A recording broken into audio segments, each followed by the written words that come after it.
1, 2, 3, 4.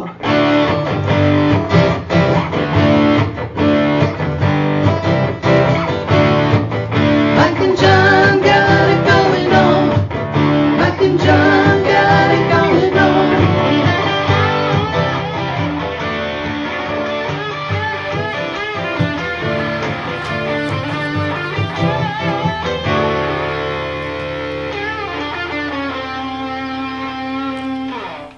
Well, I guess it's that time. It's Mike and John Got It Going On, and we are coming to you live from Remax Platinum, courtesy of our good friend, Jordan Genso. He was supposed to escort our guests in. What happened to that? Well, last Is he week, slacking? he wasn't here, if you remember. Oh, that's right. We had to hunt him And down. so there was, the guests kind of had to find their way around, which is fine. Yeah, we have. It all worked out. But I found out later he wasn't here because he was off. I don't know if I should say it. I'm going to say it. He was in Canada getting Halloween candy. Wait a minute. Imported candy? Yeah. They sell Halloween candy here. Well, he was getting special candy. Oh, special It's the kind of candy? stuff, and he did show it to me, and he sent me some pictures. And I was Well, like, today's the 20th, so there's still 11 days left so you can get your Halloween candy. So- if you can find it behind all the Christmas stuff. well, that's true. That's at the they stores really now. have. They really have gone that route, have they not? You know what else is gone, John? A legend here in Livingston County. A legendary building and place and fella. That's right. There's been some reaction. Yes, there has. And we're going to talk about that in just a second. Okay, we'll get to that. Also coming up on the show, we'll have your Toy Story rundown. Oh, that's the top story rundown, not the Toy Story rundown. Yeah, you've seen enough. We'll give you the latest in Barbie trends. And by the way, did you know that Taylor Swift is a big fan of Mike and John Got It Going On? Oh, yeah, of course. It's been, it's kind of embarrassing. We had to give her a cease and desist to stop talking about it because we didn't want everybody storming the Remax Platinum building. All here. those songs, they're about us. They are. They really are. Yeah. Like Trouble. Yeah. That's the one. Oh, yeah. Also, coming up, we'll find out if we got a winner in last night's TNT. We'll talk to Rich Perlberg, talk big MSU U of M Showdown It's Plus. not really a big game. Well, now think about it though, and this is what Rich is going to take this point, and he's a big, Wolverine fan. Yeah. We're Spartan fans generally, although this year less so. Do they have a team? We're fair weather Spartan fans, and but of course the big quote unquote scandal about the spying that Jim Harbaugh is now. Harbaugh went undercover. Yeah, so we'll talk about all that coming up. Plus, story top of our website, of course, the rezoning, proposed rezoning of a parcel in Genoa Township. Very controversial project. There's been a group that has formed against the entire project. They were out last night in force, and the Planning Commission ultimately turned it down. And so we're going to be talking with Denise Pollicella from the group. That's coming up in just a few minutes. But as you alluded to, Well, you really interrupted my what's coming up on the show today. well, We also have the you latest- talked Barbie, and You went on off and then Taylor Swift, and things got derailed a little bit. We'll get to This Week in History. Well, now wait a minute. How did they get derailed? You talked about some stuff, and then I talked about some stuff. Well, you kind of went long. So then, what else is new?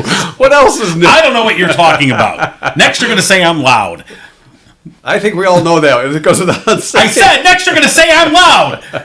All right, let's get the show on the road with the latest news that's been happening this week here in Livingston County. Right now, as we mentioned, lots of stories out there. But interestingly enough, one of the biggest stories. It's been polarizing. It has been very polarizing. It is about the soon-to-be demolition of the Brighton Big Boy. Yeah, it's been a staple in the community for many, many Right. decades. And, actually. I remember as a kid it being right there by Mount Brighton. That's the only place you go to eat practically. Right. After you go skiing. Now, through the years, in like the past 10 years or so, this particular restaurant has had some issues. I mean, it closed down, I think, or it was facing eviction back in 2015, I want to say. Didn't somebody steal the statue too at one point? That had even occurred earlier. Yeah. And so then it closed down like 2019, I want to say, something like that. Then new people bought it. They totally redid it. Yeah. Reopened it, and no one came. So they closed it, and now in place of the Brighton Big Boy, the MSU Federal Credit Union has purchased that plot, and they're going to be demolishing the building starting next month, and they'll be building up putting a new branch there, and it'll be their first branch in Livingston County. Well, and the good news is those that are hungry, they'll still have mints as you're waiting in the checkout. As you're waiting to make your transactions. And so here's what I want to propose. Once the new building's and it's supposed to be sometime, I think, July or September of next year when it'll be all done, ready to open. It'll still smell like. I want to go in. I want to be the first one in the door and go, "Where's the salad bar? I would like a Slim Jim, please." Walk up to the teller and you're just teasing people now. Yeah, I know. So anyway, aren't big boys in general? Most of them are going away. Yeah. It's kind of like when Bill Knapp's died. It is not a prospering franchise. They're not as hip as they used to be. Right. Hey, I used to work. I was a big boy chef. I'll have you know. All right, you just made my point. Hey, I walked right into that one. So, all right. Yeah. So Big Boy is closed. We're going to get into that a little bit today too, aren't we? Or did we just do that? I think we just did. Okay. Yeah. All right. What else? Is there something else you wanted to say? No. Well, I thought we might look at some of the comments. Oh, we could do that. So go ahead. I mean, I think it was interesting. People that were commenting on it on Facebook. There was a mix of, "Oh my God, I love that place. I can't believe it's closing." And they'd be like, "Well, when was the last time you were there?" 1997. Okay, well, figure it out. And then there were people that were like, "Oh my God, I can't believe they're finally going to open an MSU Federal Credit Union in Livingston County. This is great." Then there were people that were like, "Oh my God, another bank. Can't it be a Chick-fil-A?" There was a Chick-fil-A, which, yes, because the traffic at that area, that interchange area, it's just not enough. Yeah, we need to just really... cram it in. So they're pretty close to 100 comments on that, yeah. So. And many people have shared it, and it's, I mean, personally, I think that's a reasonable replacement. The restaurant obviously wasn't going to make it. However, since John was a chef there, if you email us... I don't like the way you did this. Well, chef and a Big Boy. Yeah. If you email us, he will tell you what the sauce is that goes on the Big Boy. He'll give you the recipe for you to make it at home. Yeah. He knows the secret Big Boy recipe. Sauce? Yeah, the Big Boy sauce. Mm-hmm. All right. That didn't sound like... The Big Boy sauce. How you doing, Big Boy?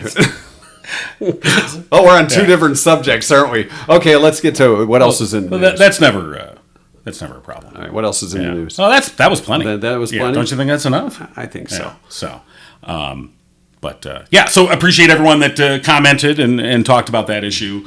So I mean, it's decided. Please don't go steal forks or anything else. But yes, MSU Federal Credit Union coming to replace the Brighton Big Boy. They should have the Big Boy statue. I think it's already gone. It's already gone. Yeah, I think it. Well, somebody stole it years ago, and then it came back. But now it's somewhere. Is he floating around the mill pond? Oh my God! Call 911. It's There's a guy in a white and red checker overalls floating. Oh my God! Someone give him CPR. Yeah, he's pretty stiff. I don't think he's gonna. Yeah, he's been stiff for a long time. I think he's gonna make it. That's what she said. All right. Yeah. Next subject. Yes, indeed. Hey, we want to thank our good friend Austin Lee at Orb Solutions. He's actually kind of an acquaintance, but we call him a friend to make him feel good. You think so? Yes. Austin has helped us with the Mike and John Got It Going On website, mikeandjohnpodcast.com. If you want honest, integrity-driven marketing and technology to take care of your business, he's based in Royal Oak. Austin can take care of you. They help small businesses, especially contractors and service-based businesses, with web design. They're family-owned and operated. You can find out more by going to their website, Orb Solutions. Orb Solutions. Yeah. All right. So, because he is our TikTok master. Oh, he's our TikTok master. Yeah, absolutely. I thought that was your kid that was doing our TikTok. No, my... we got to pay for it. Yeah, my kid is... the one who, when I do put up the TikTok videos, I run that by my 15-year-old. I see. He's the screener. Where they go, no, Dad. So can he show you how to work the remote for the camera? So Denise Pollicella is here with us today. Yes. Hello, thank you for joining us. Good morning. Thank you for having me. All right, so as we mentioned earlier, so last night the Genoa Township Planning Commission recommended against approval of a rezoning of a portion of the Latson planned unit development. How big is this area that we're talking here? The total area is just over 300 acres. Okay. It runs from south of I-96, primarily along the west side of Latson Road, all the way from before back to Crooked Lake. And so what was the portion that was up for a potential rezoning, or at least, whether they're going to recommend it, which they ultimately did not, that was a portion that was south of 96, correct? Correct. It's all south of I-96. Right. This is what we call, just for ease of reference, the southern parcel. Okay. It is a collection of about 8, I believe, different parcels of land that the developer purchased under 3 separate companies that run roughly from the Marion Genoa Drain, which is about halfway down Latson from back to Crooked Lake, and then down to Crooked Lake. Right. So this is sort of the southern parcels that had not yet been rezoned to CAPUD, which is the campus PUD. Right, and now, so let's rewind a little bit for folks who maybe aren't up to speed on this. And I think for the folks that live in the area, they are up to speed on it in one sense or another because it's going to impact their land. But this really dates back to 2020 when this originally came to the township, maybe even just a little bit before that, right? Correct. Yeah. And so overall, this area that they want to redevelop, when it was approved originally, I know that your group, the Coalition to Stop the Latson Planned Unit Development, you have some problems with just in terms of how the meetings were held in terms of approving this project, giving it preliminary approval. We do. I think a lot of people do. Okay. Now, I want to be clear. We're not alleging in any way that the township did anything illegal, okay? Right. What we have a problem with is the fact that they had 2 total virtual public hearings on this. They had 2 meetings prior to this, so they had 4 total meetings. One was in December of 2019, the next one was in February of 2019. Public comment and was not allowed at that time, and there were no public hearings. The first public hearing they had on this, and when they introduced it, was on June 11th of 2020. It was a virtual meeting. It was during the pandemic lockdown, and it was after 2.5 months of them canceling every other planning commission meeting. So, at a time when people were terrified, if you remember June of 2020, we didn't have a vaccine yet.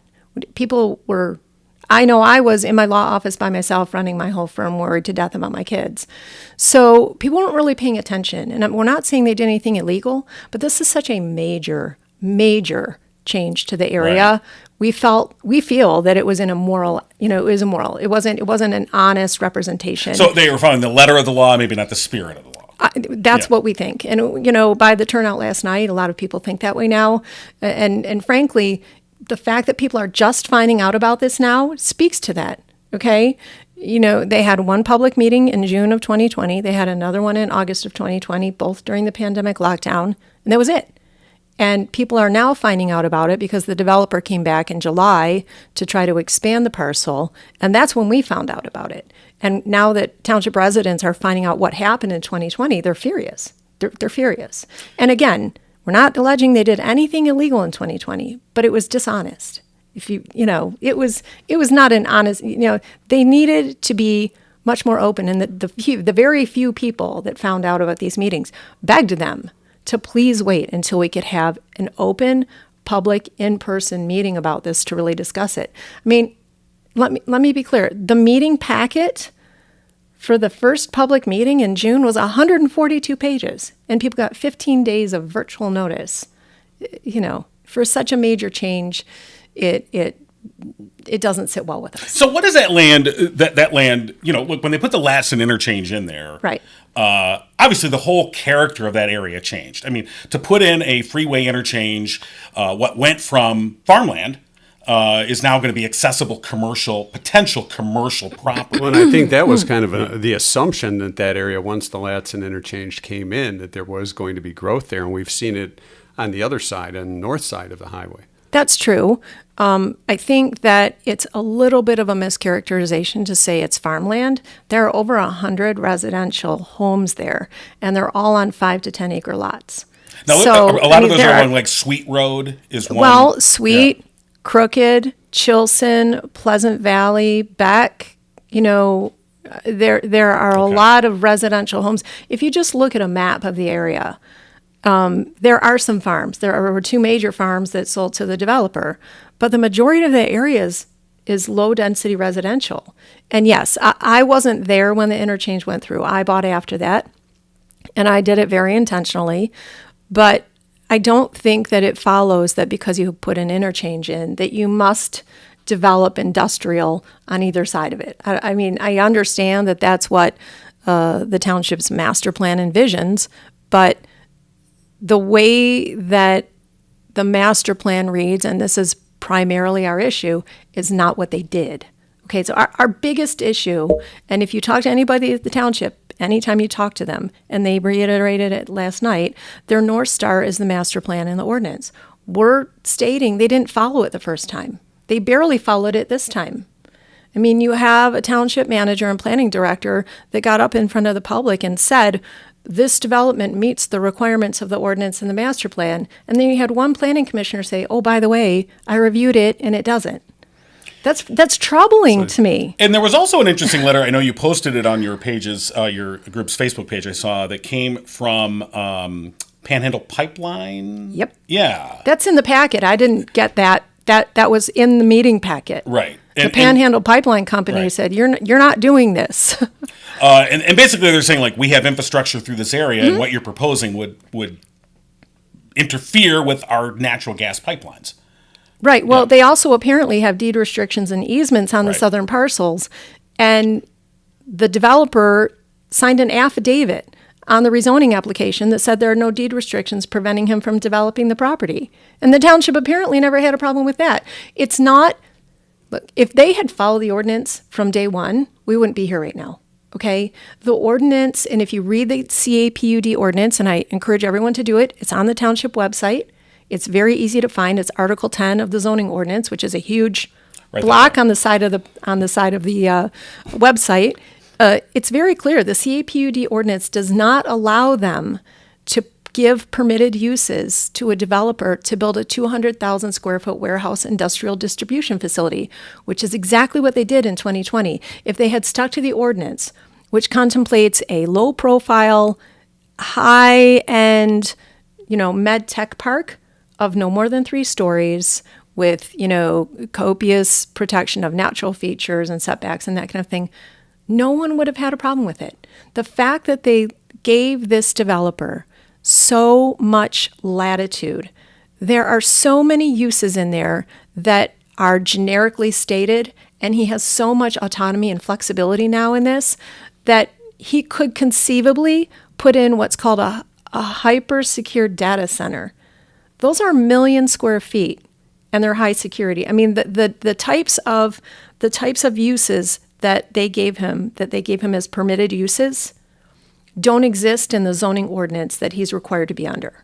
So that's our problem. Stick to the ordinance. And that's a violation of you think that goes against the master plan. It doesn't just go against the master plan. It violates the Zoning Enabling Act, and it violates the zoning ordinance. Okay. And it's expired. So what's the end game on this? You want to get it back to start over to square one, and let's get it all straightened out? You or? filed a lawsuit. We had to. We Yeah. did. I want to make something really clear. I never wanted to sue the township. I hate suing municipalities, but when they don't follow the law and they don't follow the ordinance and they basically ignore their own ordinance, we didn't have any other choice. What they were trying to do last night, what was stated in the actual public hearing notice last night, was amending what we consider to be an expired application. And the zoning ordinance is also very, very clear there. Section 10.04.02, expiration. It's this long, and there are no exceptions to it. It just says 2 things, and they've already admitted that those things didn't happen. What are you, some kind of an attorney? You're talking I law don't mumbo wanna- jumbo here. I know, but you know what? You're hitting on the most frustrating part for me. Okay, it shouldn't take an attorney reading through this to catch all this. Right. The township should just stick to the ordinance. It shouldn't take me reading through all this going, oh, they didn't follow their ordinance. And a lot of people who aren't attorneys and are reading this, the township puts out statements, right, like their fact corrections and everything else they've done, saying they're following the Zoning Enabling Act. And the vast majority of people rely on them, and frankly should be able to rely on them under their color of authority as township, officials, that they're following the law. And that's what frustrates me the most, is that I shouldn't have to be out here explaining to everyone how they're egregiously not by, and I think in explaining it to everyone, you're talking about how lawyers speak and how these ordinances are written up. Most of us wouldn't understand it if it landed in our mailbox anyway, and are seeing all these different addendums and things of that nature on what changes or if they are following the original ordinance or not. So when you get this lawsuit, when is this supposed to come in front of? You have a hearing in December, correct? December for an injunction, which is a really long time away for an injunction hearing, and it concerns me. But, the docket is what the docket is. And, that's an injunction. We're going to have to amend our lawsuit, in light of the Planning Commission denying the rezoning request. Of course, it doesn't mean that the board isn't going to take up this rezoning request and ignore the Planning Commission's recommendation. Right, because that's all it was last time. It was just a recommendation. It was a recommendation, right. And what I need everyone to know is the Township Board has the authority to pass this anyway. So they might do that. So we're going to have to amend our lawsuit, and especially now that we have a better idea of what to do going forward. But what our lawsuit is asking is two things. One, declare it's a declaratory relief action, which means we want the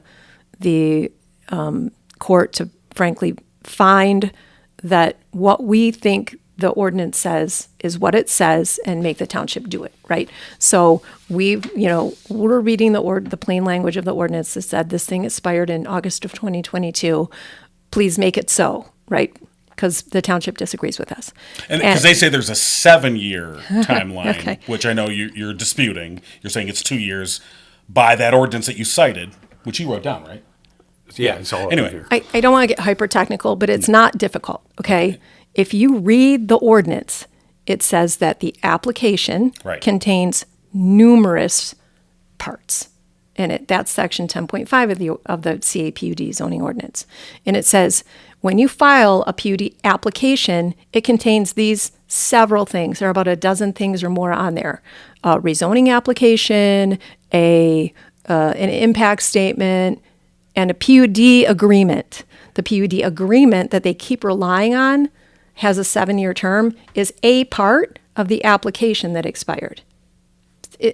Just because you make an agreement that violates the zoning ordinance doesn't mean you get to ignore the. So anyway, yeah. Right, but I think it's a point worth making because it's been disputed by the township. It has been, and we're going to court over it, and I don't want to belabor the legal, points, but again, back to my frustration. If we elect the township officials to not only to follow the ordinance and the master plan, but to be stewards of the community. And, I met with the developer. He called me and we had dinner. And I said, my problem isn't you. You're a developer. You're a developer animal. You go find property and try to develop it. And you're going to do what you're going to do.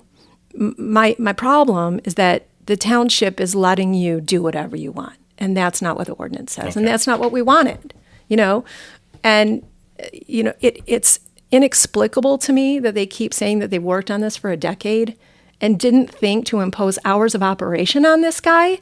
And now the permitted uses under the original PUD agreement, if the court allows it to go forward, allows him to put in a 200,000 square foot industrial distribution facility where he's going to have 24-hour-a-day trucking in a residential area. And so for those residents that you were talking about before who live there now, yes, currently. who live there now. Yeah. Look, when people do these huge projects, it's usually a large tract of land that they're able to acquire. And if you read some of the advertisements about this land, if you go to the Detroit, real estate resource websites, it'll say in a little blurb at the bottom, mostly vacant farmland with 1 or 2 houses. That's not true. There are literally 100 residential homes around this area, and we like it that way. And it's condescending and conceited and insulting for the township to say, well, your houses don't really count. You know, you don't live where we live. You know, and I lived in Oak Point for 20 years, but you don't live where we live. And so your homes, just because we put in an overpass, an expressway ramp there, your homes are now disposable. There's a neighbor who's a part of the coalition. Their house appraised for, they did comps, and their house was in the $900,000 range on Latson, right? Since this has started to become public, their home value has dropped by $350,000.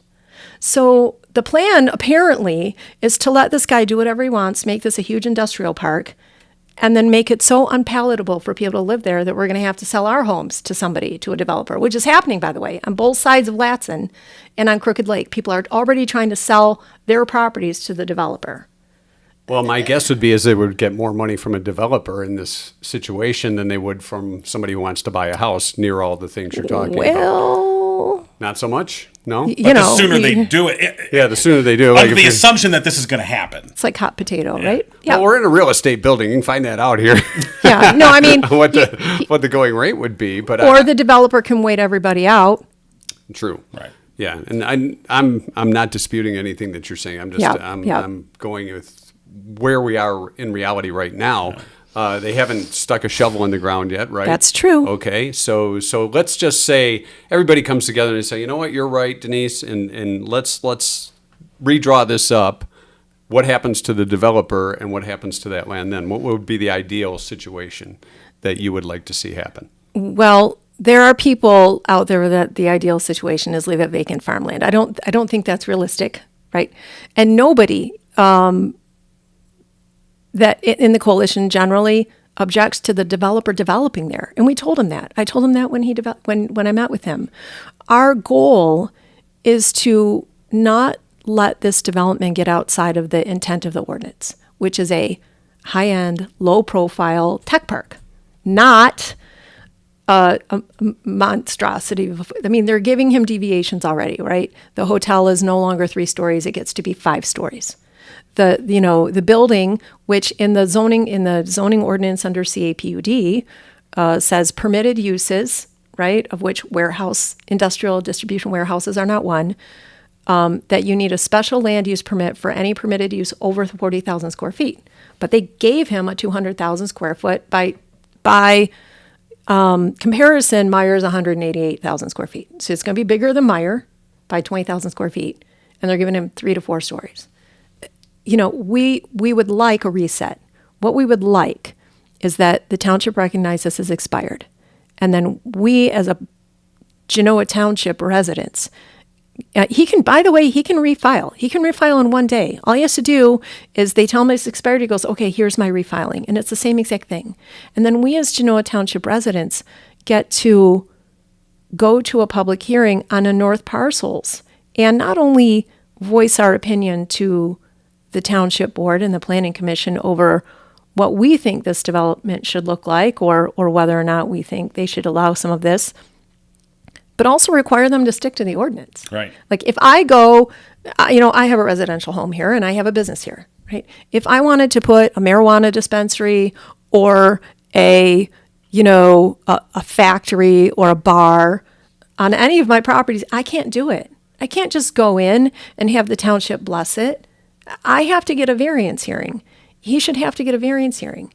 And we want the do-over because very clearly nobody got a say in 2020. And I think that the forcefulness of the opposition and the number of people opposing this at this point, now that they found out what's going on, concerns the township that if they have to have a redo on the northern parcel, it's not going to go as well for the developer. And that's another troubling point. Why are they so concerned about that? They have a very clear do-over option in the ordinance. And they can tell them it's expired and fix the mistake they made in 2020 by not really allowing a lot of public engagement on this. We don't, and we've told the township and we've told the developer this, we don't have any intention of trying to prevent him from developing his property. It's his property. We don't have any intention of trying to restrict what he's able to do under the zoning ordinance. We just want the township to stick to the zoning ordinance. Right. So and it's that a allows, it's a reset Yep. to take this back. It's so controversial. You just like to let's start back at the beginning and redo this.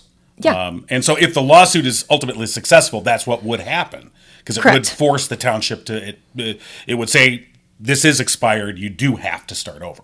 Correct. Right. We're not, in no way does the lawsuit request depriving the owner of the property of the right to develop their property in any way. Right. That's it. Okay.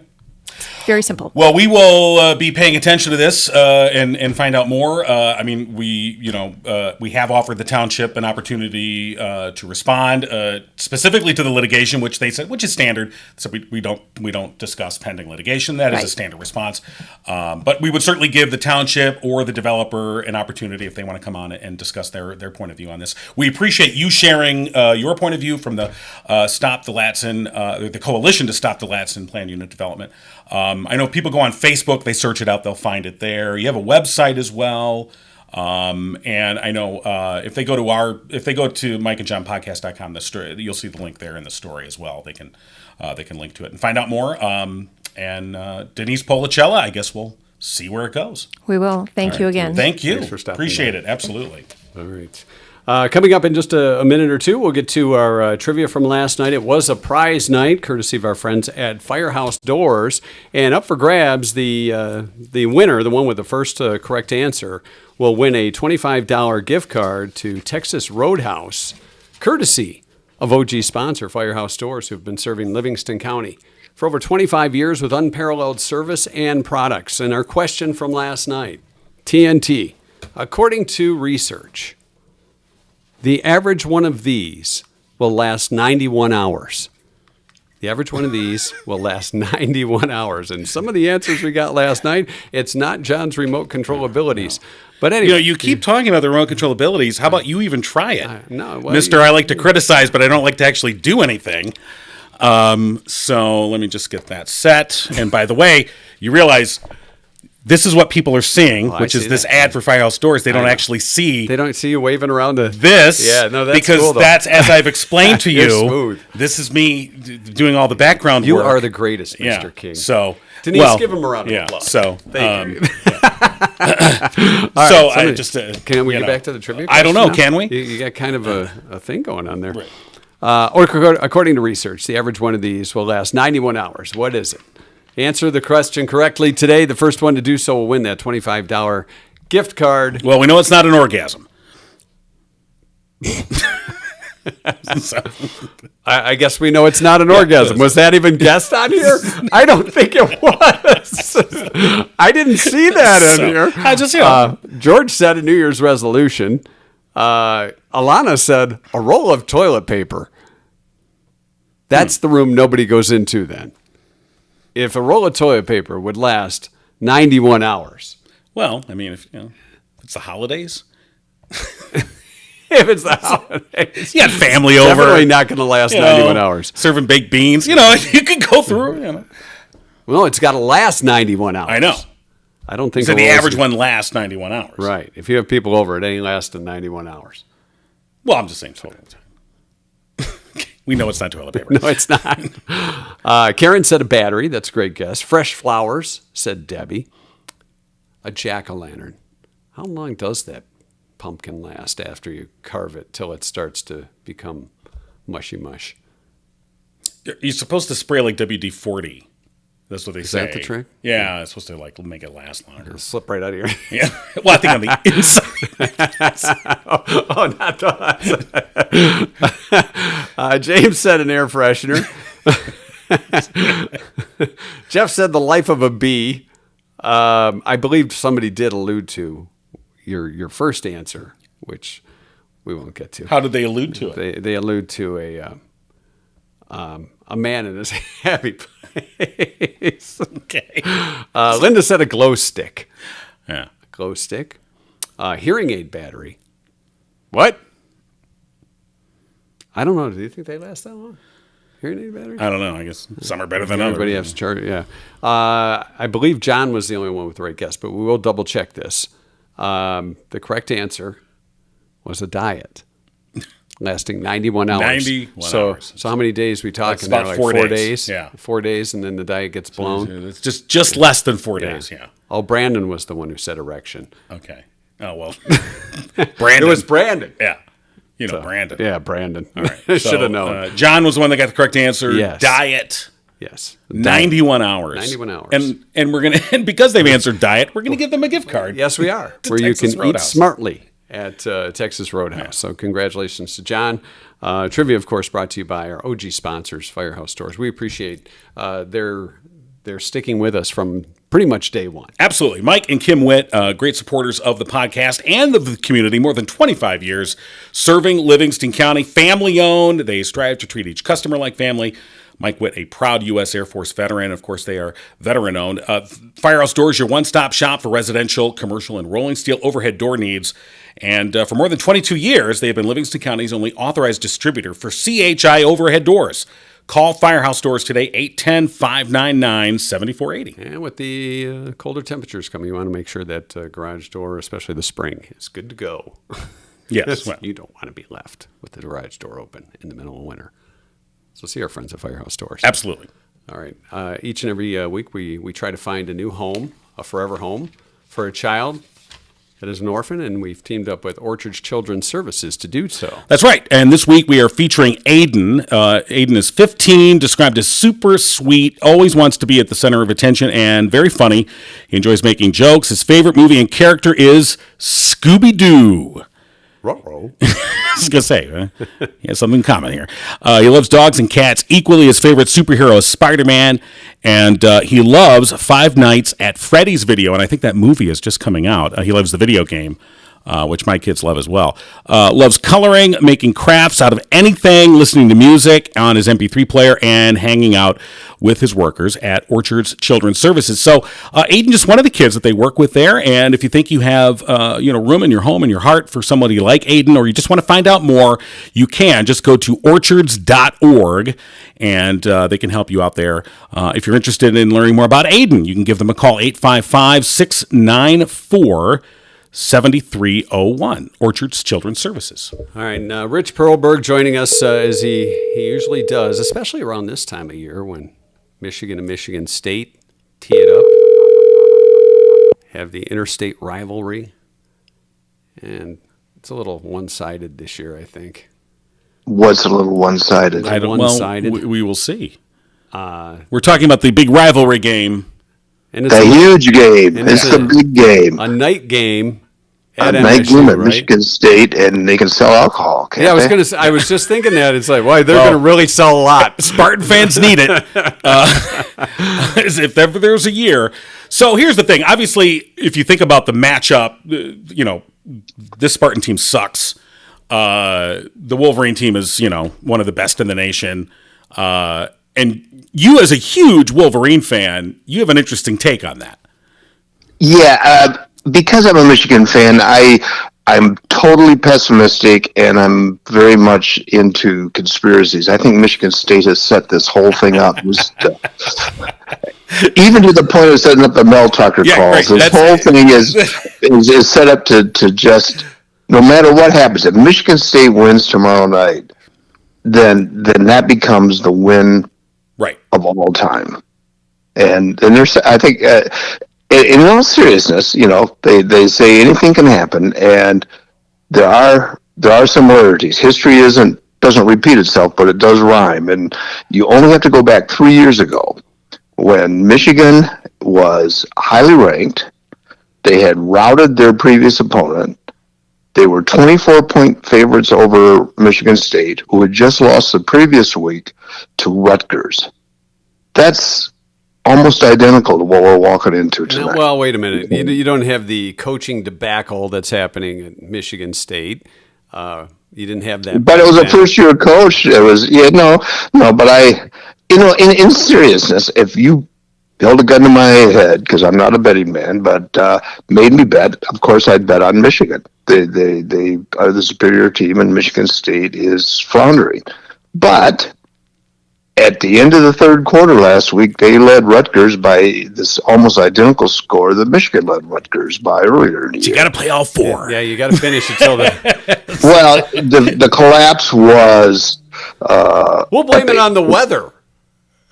Huh? We'll blame it on the weather. The collapse. No, Wasn't the they ball a just- little slippery? Yeah, I'm almost sure, but I haven't researched. I'm almost sure Right. both teams were playing under the same weather conditions. But you are. I do agree with you that in the sense that considering all that's happened with MSU this year, just the horrible news, the complete collapse of the program, embarrassing, troubling accusations. If somehow they pull out a win on Saturday, that almost, I want to qualify that, almost puts that kind of in the background. And the Spartans have through the years, but this is mostly, I think, in the D'Antonio years especially, they've lived off that underdog thing. I mean, they They grow the chips and then implant them on their shoulders. Yes. yeah, so And they're good at it, though. I have nothing but grudging respect for D'Antonio. He played that card extremely well and built a really good team. And these are kids. I mean, Michigan State was ahead of Iowa. They've got a apparently decent. Well, I can't say they have a good defense. Iowa couldn't score against anybody, so that doesn't count. But they got a quarterback who was playing well last week, and he was doing those little dump passes that seems Michigan's weakness. And you know, I'm coming up with reasons. Of course, Michigan should win, but that doesn't always happen. Well, like they say, you have to play the game, but I don't know. It's just been such a dismal season for MSU, and you might as well just say, Tom Izzo, go in and coach the football team too. Because Well, aren't they having a big basketball event tomorrow afternoon? Kind of the lead up to it. I think Yeah, they're putting all their money on it. They're putting all their money on Izzo, which is not a bad bet. not a bad bet. Not a bad bet. At this point, especially, you know, he likes football too. So Oh yeah, I mean, and they're going to be like one of the best teams in the country. He is as loaded in basketball as Harbaugh is in football. well, now wait a minute. The thing there's some newer news on Harbaugh. So this let's week. talk about the latest What's headline. the spying stuff Yeah. that's going on. I never knew that you couldn't go to the other team's field and watch them play. I thought but apparently that's a rule. But here's what bothers me. I hope to hell Michigan wasn't cheating in order to beat Indiana and Rutgers. Well, I mean, that's the implication, or I'll just say that some of the Some of the social media stuff. You shouldn't have to cheat to beat those guys. I agree. You know, especially the way they blew out Indiana. But yeah, I guess it's just another. I mean, look, there was this scandal in finger quotes, you know, prior to the season that kept the Harbaugh off recruiting, the right? sideline. Yeah, that was a recruiting thing, and which is important, but it was a minor violation, I remember, and it was kind of a disputed one too. That it wasn't they a never clear cut infraction. Never come clear with that because the suspension was self-imposed. So the NCAA still they had an agreement that fell apart. So it's not really clear. It's only rumor what came out. But apparently, what got Harbaugh into most trouble, which he disputes to the extent he can, is not the initial infraction, which whatever it was like a minor level infraction, but that he wasn't truthful about it when he was asked about it, and the NCAA gets angry about that. Yeah. So, but we still don't know because all that stuff is behind the scenes. Right. But It's the old, I did not have sexual relations with that woman. no, we're not talking about Mel Tucker. We're talking about Yeah, I thought keep the scandal straight here.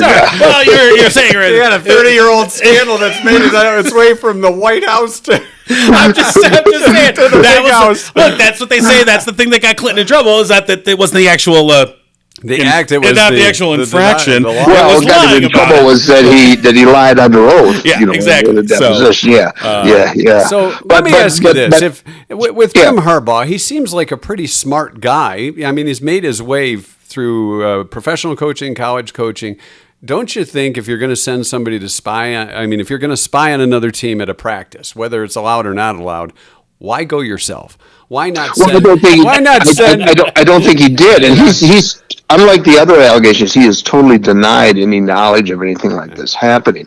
But I don't get it. I guess from what I've read, it's not going to practices. It's actually going to the games. You're not supposed to do that, and it was installed in like 1994 as a cost-saving measure, so schools wouldn't be sending coaches to scout out their opponents because they get they're entitled to and have to be sent films, videos, game films of all their opponents. Right. Plus, all the games are on TV. I mean, I suppose it's true in football and basketball. I know they have these software videos that record all the games and then pull out different situations so that the coaches can study them. So the idea that when I was young, long time ago, our coaches would go to other teams' games to watch them play. So I'm not sure what this whole rule about is. It seems kind of silly, but if there's a rule, you shouldn't break it, and then you shouldn't lie about it. Right. Maybe it was just Blake Corum, kind of looking through the fence, watching the game. Yeah. He's small enough where they won't really know that he was there. Maybe it turns out the infraction is he didn't pay admission. Yeah. Well, now they're worried about him.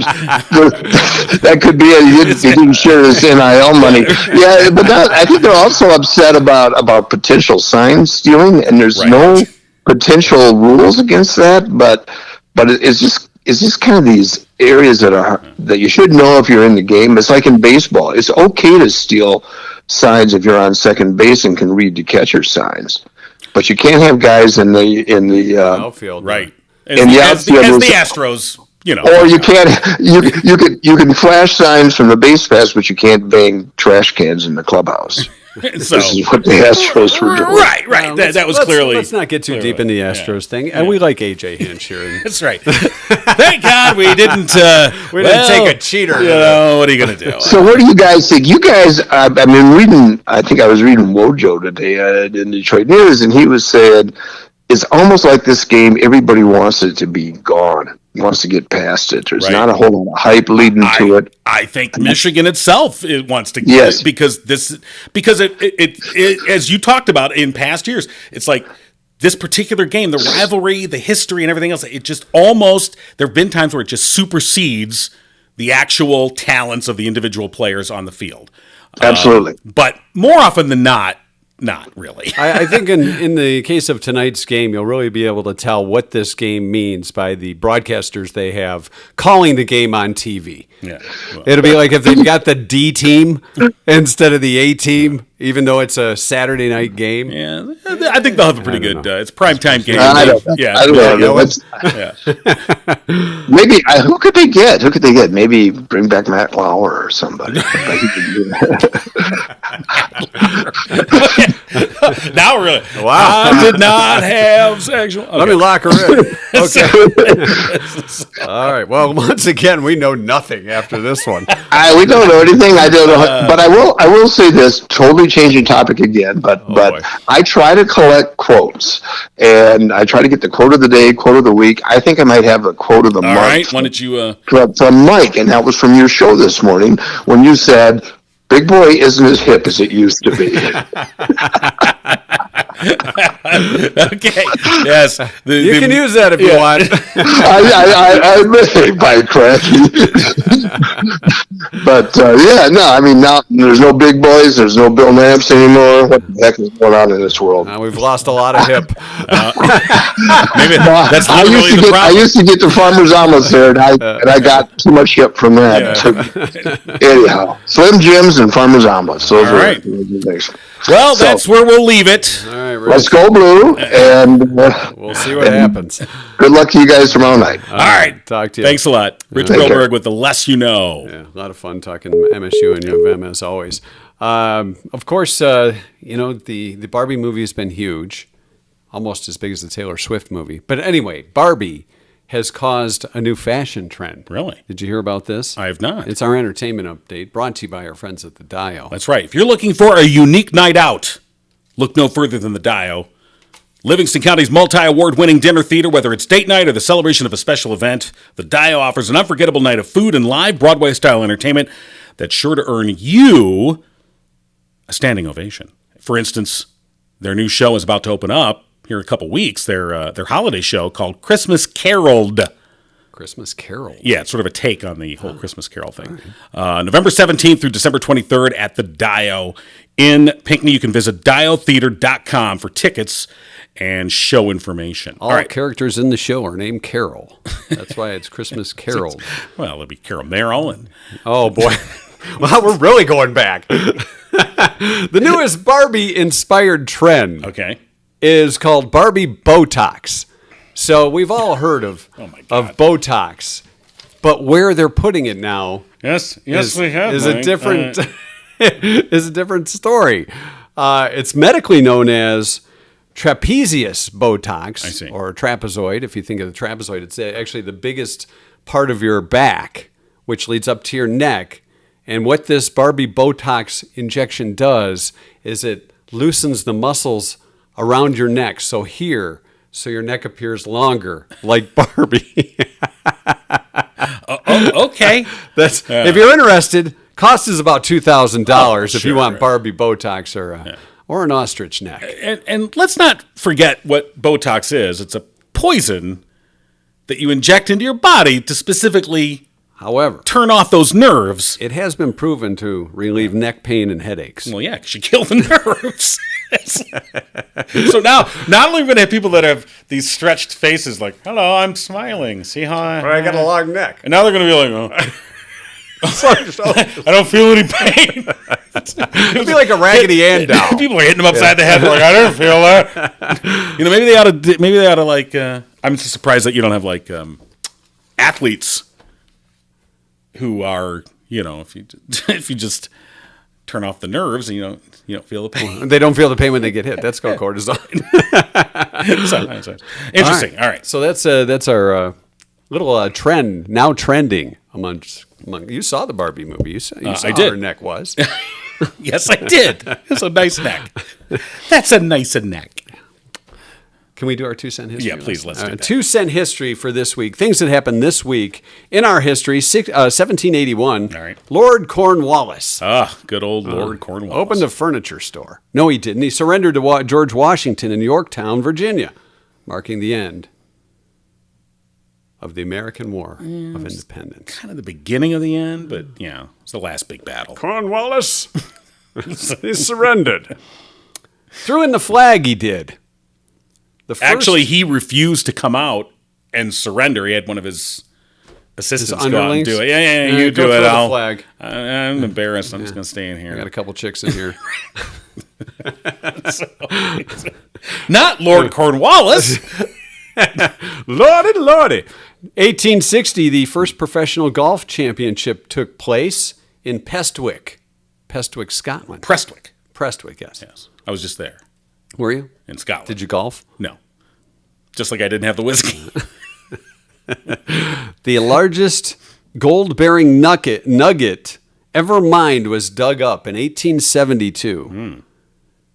It was called, or became known as, the Holterman Nugget. The Holterman Nugget.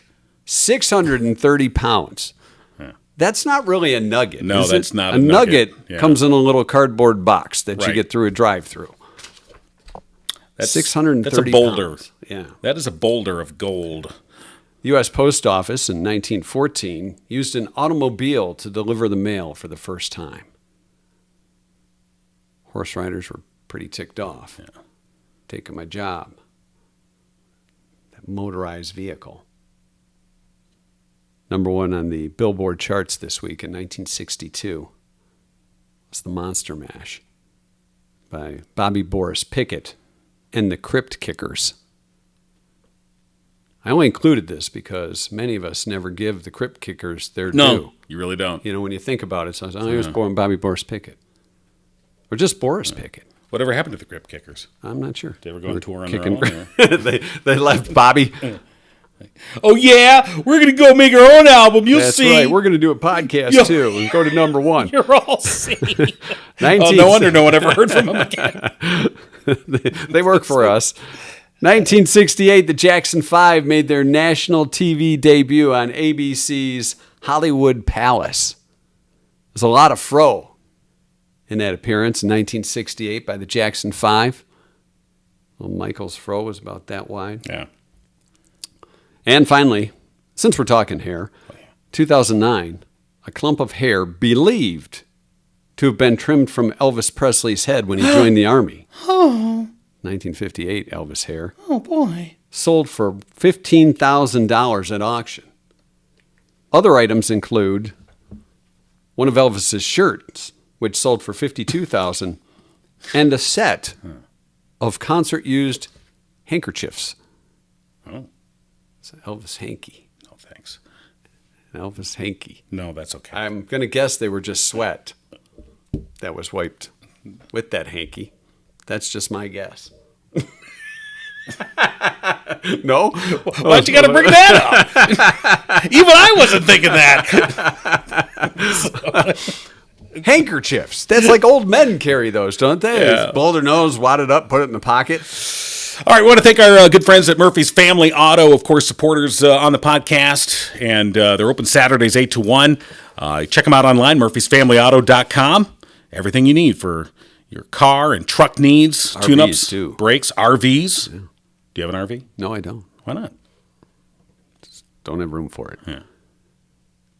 You know what we have room for is the last word with Bonnie Runyan. All right. Now let's see if we can keep her to one word. Okay. Well, good morning, Mike and John. How you doing, Bonnie? I'm always doing good. You know that. All right. I have no sense at all to be negative. Yeah, right. All right. Sounds like you had to convince yourself of that. Oh, no. Okay. All right, so what's the final word, Bonnie? The final word is cherish. Cherish. Cherish. Family, we have no idea how long they're going to be with us. All right, that's a good one. Family. Yeah. Cherish is a Especially word. over the holidays. Like, how long are you going to be here? Well, I've lost a niece lost her husband. Oh. I have a brother-in-law that's in hospice. It just makes you very aware of the blessings that we have. That's true. Right. You should appreciate the loved ones while you have them. Shape up. You're talking Amen, about the relatives Jesus. coming over the holidays and you can't get rid of them. All right, Bonnie, we'll do it again next week. All right, take care. All right, take Love care, you Bonnie. All right, take care. Bye-bye. Bye-bye. All right, the last word with Bonnie Runyan. Yes. And that's the last word for the show, isn't it? Well, yeah, for this show. Next this week, we'll be back. Are you sure? We'll find out. If they let us in. I don't know. All right. I did not have sexual relations Yeah, we know you didn't. with that woman. Shake your hand. Want a hanky? You've been giggling with Mike and John. Tune in next time and giggle on.